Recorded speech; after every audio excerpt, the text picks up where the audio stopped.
And with our other teams, we head over to Bel Garcia once again for our 4-time WNBA champion Seattle Storm with a little piece of news here. Yeah, it's been a little bit quiet on the Storm front here, but they did actually sign Lauren Manis to a training camp contract. Manis has spent the last month playing with Athletes Unlimited, just kind of a different league that allows WNBA players to stay in the U.S. while they're not playing in the WNBA.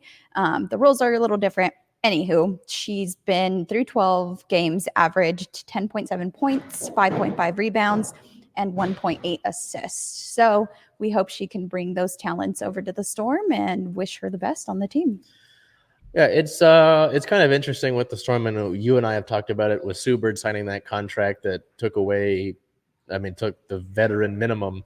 It was kind of like, hey, are the Storm done here? What's going on? Training camp contracts, maybe trades, just limited cap space that you're working with.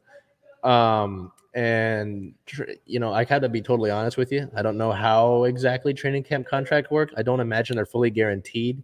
Yeah. But I mean, you talked about Athletes Unlimited. That's really cool league in itself that we may revisit at some point. Yeah. But I know that it gave a lot of players opportunities that they didn't previously get because of the fact that you had to go overseas. You got to pay out of your own pocket. Just that option. Yeah.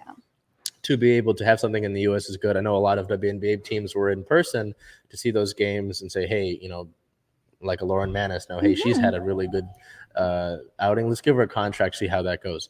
Yeah. It comes back to it. I think Manis could be a surprise. I talked to a friend of mine about her actually before the signing. She said, oh, we should sign her. I said, oh, yeah, she's put up some solid numbers. Let's see how it goes. It's just now about, I think Seattle has another roster spot they can fill.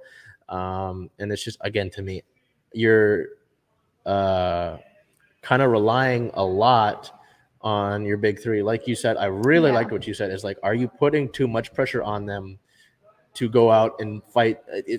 I don't know if I like the word super team as much, but Phoenix, Chicago, those are really good teams. And I'd have to put those teams at the very top of any sort of contenders tier list that you've got. So on the signing, solid, sure. But it's still kind of a, hey, how is this team built?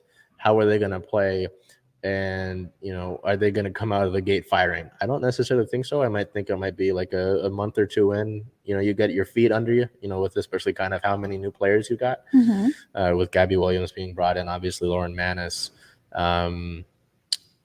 So it's, and I've got my concern is with the team, not Manis, the team itself. No. And just like we've said before, you can add a bunch of talent to a team, but that doesn't mean that they're going to mesh well together. So what if our chemistry is just better than others and they figure it out on the court? So that's what we're hoping for, again, with the teams that you brought up and how good the league looks and how scary it looks this year. So now